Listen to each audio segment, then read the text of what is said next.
win over the Notre Dame Fighting Irish. It was an ugly win, but a bounce-back win after the disappointment with the loss to Louisville on Saturday. I'm joined by my coach, as always, Anthony. I know you got to watch the whole game in full. I only got the game. Hey, I thought, I was kind of with you. It wasn't the best game that we'll play. I don't think anybody really out there is denying that. But, at the same time, I thought, this team, they found a way to bounce back. And really, I thought did what they had to do to win an ACC game. Look, anybody that knows the ACC and, clearly anybody that's watched Carolina basketball, they know that, look, and nothing comes easy in this conference. If it did, we wouldn't be playing in the toughest conference in college basketball. And, I thought tonight was one of those nights. We know Notre Dame. We've seen them the last, I'd say the last at least 5 years, probably going back even a little further, really the last decade, since they entered the conference. They've always been one of those teams that gives everyone trouble. You got to bring your A game every single time you play them. And, I thought tonight, I don't know if we had our A game, but I thought for the most part, especially in that second half, we performed up to the level that you have to perform in an ACC game. And so, overall, I was happy with the overall effort. I think, especially defensively, they showed me something in the second half. But, there is still areas that this team needs to improve in. And I think that's, just kind of becomes something that we're just kind of going to have to get used to. This team is not as good as we've seen some of the teams in the past. If you think that this compares to the teams that we've had really for the last, I would say, 3 for sure, maybe even 4 or 5 years, then I really just don't know how to help you. This team definitely has a lot of young parts that are contributing to this team. The senior leaders aren't quite as efficient as maybe people would like them to be. And, these are the types of games that we're going to have to win going forward. But look, right now we're 13-4 for a reason, so I feel comfortable that overall that this team still has, a good chance to finish the ACC in good standing. Talked about Saturday. We've yet to win a game where we haven't played well offensively. And I know people are going to be like, well, it's hard to win games when you don't shoot the ball well. Well, they did that tonight. They only shot 40% from the field. Mm-hmm.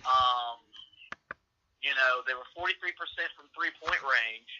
But the offense, after, I guess you'd say, the first 12 to 14 minutes, after that, the offense disappeared. Surprisingly, when Notre Dame switched from their zone to the man-to-man, our offense stalled where, I would have thought we would have been just as effective. But they needed to have a game like this. I'm always a big proponent that, look, you're going to have to win half your ACC games like this. Mainly, those are your road games. Right. But there's going to be a few games at home that are going to be sprinkled in. And this is always how it is with Notre Dame because they're so good at taking us out of transition, making us play in the half court. And they did that again tonight. And we struggled for, to end the first half and the beginning of the second half. Our offense just wasn't there. But we kept pushing. The guys kept playing. And Nazir Little, gave this team a really big lift off the bench, and along with Brandon Robinson. And that's what you got to have in ACC play because you're going to have games where Cam Johnson had another bad night shooting. Luke May was good, but not as efficient as you'd want him to be. But it's ACC basketball. You're going to have to find ways to win these kind of games like this if you want to compete for an ACC championship. So tonight was the first step in learning how to play winning basketball when you're not playing your best on offense.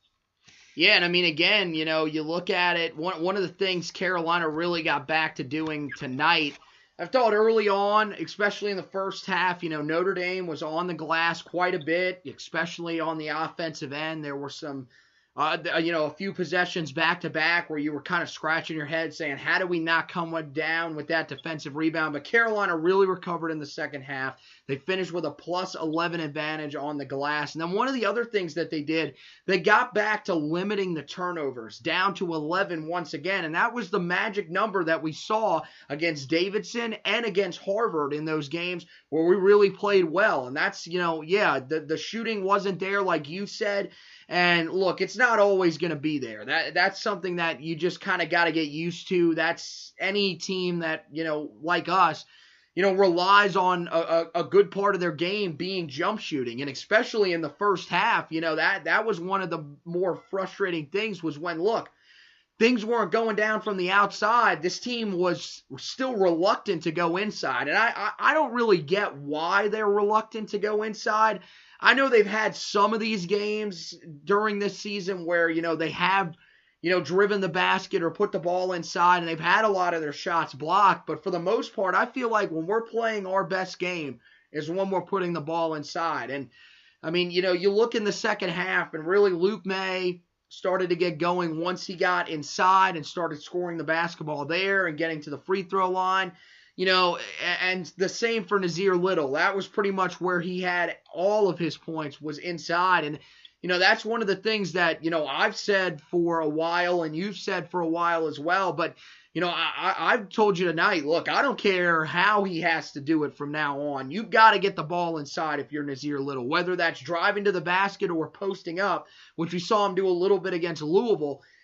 Look, that's where you've been most efficient. Go there. Don't settle for these outside jump shots that just aren't falling for you right now at this point in your college career. Go inside and give us some valuable minutes off the bench in the post or driving the basket. That's kind of what you want to see from these guys. And then, you mentioned Brandon Robinson, who had a fantastic night. When we were stuck shooting jump shots early in the game, Brandon Robinson was the only guy that was pretty much a surefire hit from the outside. He was 3 for 3 in the first half from downtown. And, he continues to be that guy that can come into the game, give you a good effort on the defensive end, and is starting to show that he can give you a little something on the offensive end. Remember, this was a guy last year that really was kind of a liability in both of those areas. I think he's really improved, and yeah, you got to hand it to him. I thought he had a fantastic night.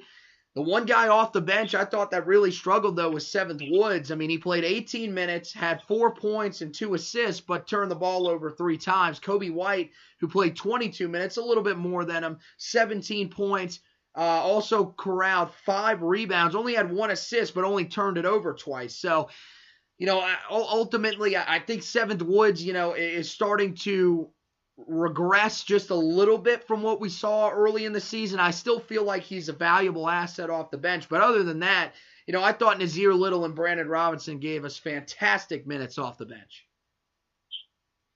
Yeah, I'm going to piggyback on the rebounding. This team in particular needs, for them to compete with the better teams in the conference, they've got to dominate on the glass. We're simply just not good enough to be at an even rebounded margin because we're young in some areas, and it's how this team is made up this year, and that's okay as long as they're willing to be aggressive attacking the glass. I knew after Saturday you would see a better effort on that end of the floor because that's just that type of effort was not going to happen again, especially at home.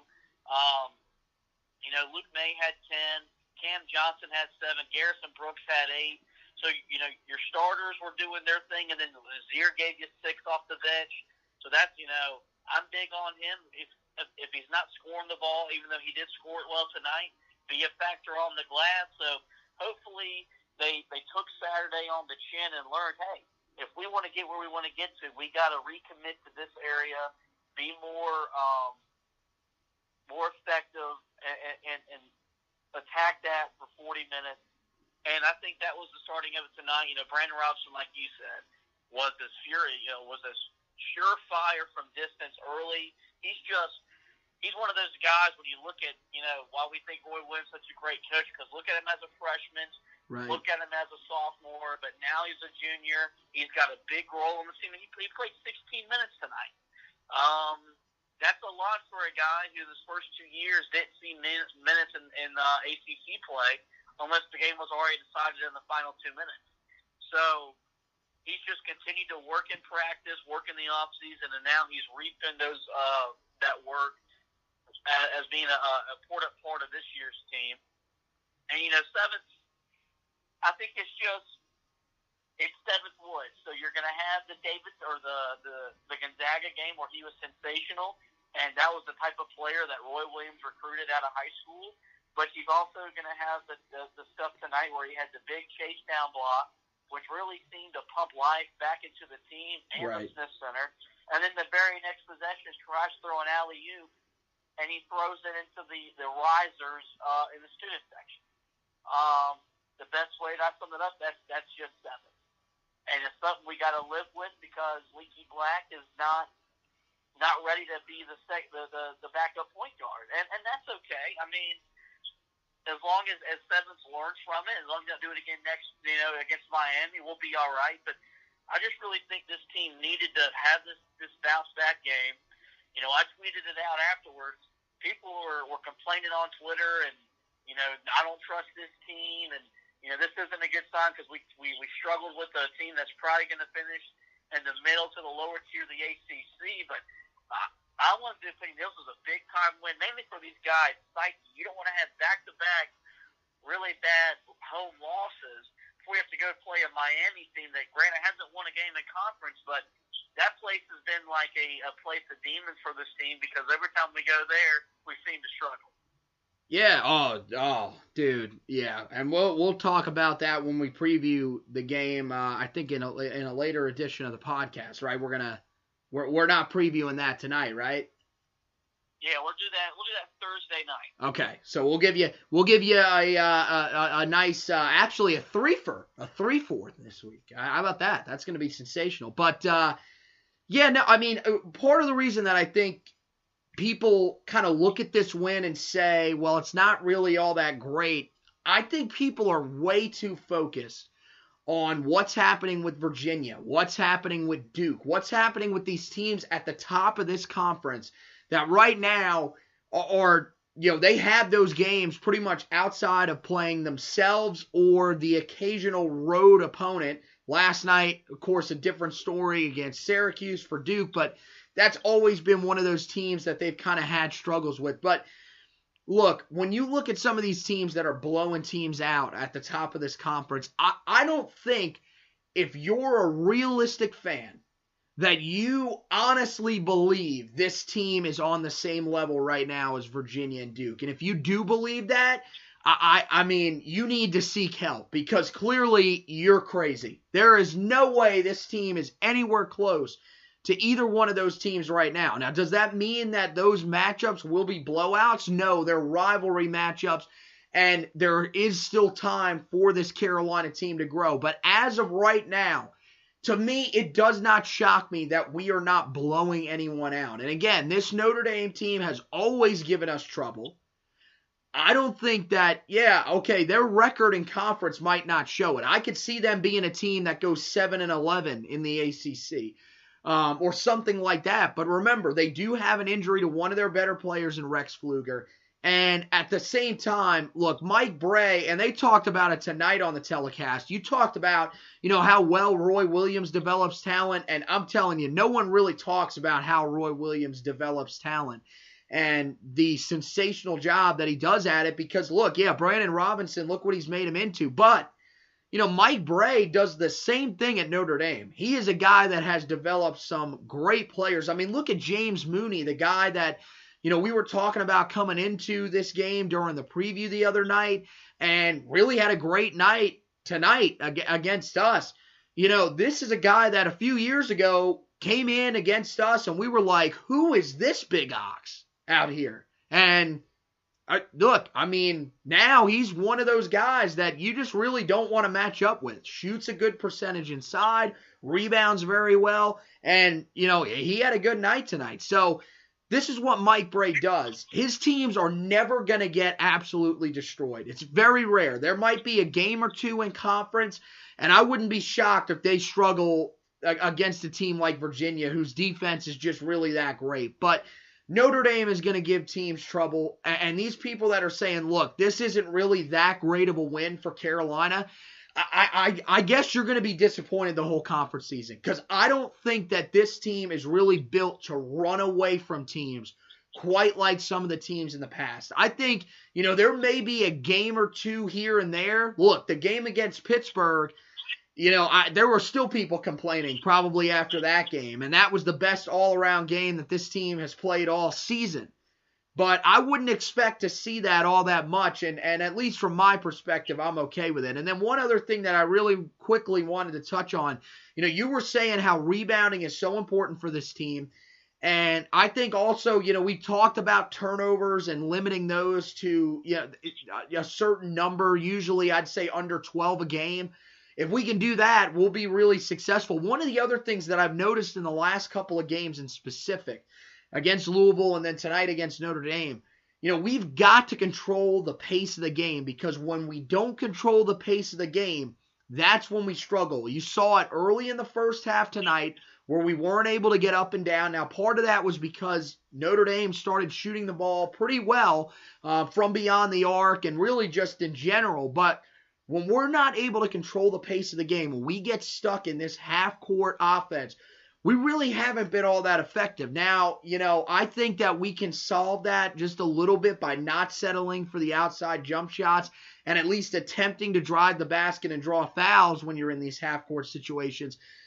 But look, if you can start playing at that up-tempo pace that we like to play at and that we are known for historically, especially under Roy Williams, then I think we're going to be able to be effective. And that's what we've got to look to do for the rest of conference play. I know you're a guy that loves to run the up-tempo. I mean, you probably, I know you didn't get to see the first half in its entirety, but, probably just from listening to it, the pace really wasn't that high, So, again, this team really has to be based on this up-tempo offense, right? Well,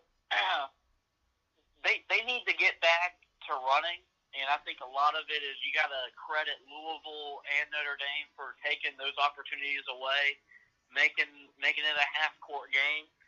But this team also needs to learn to execute in the half-court at a much higher rate, because, as we all know, when the games matter the most in March, right, you're not running up and down the floor.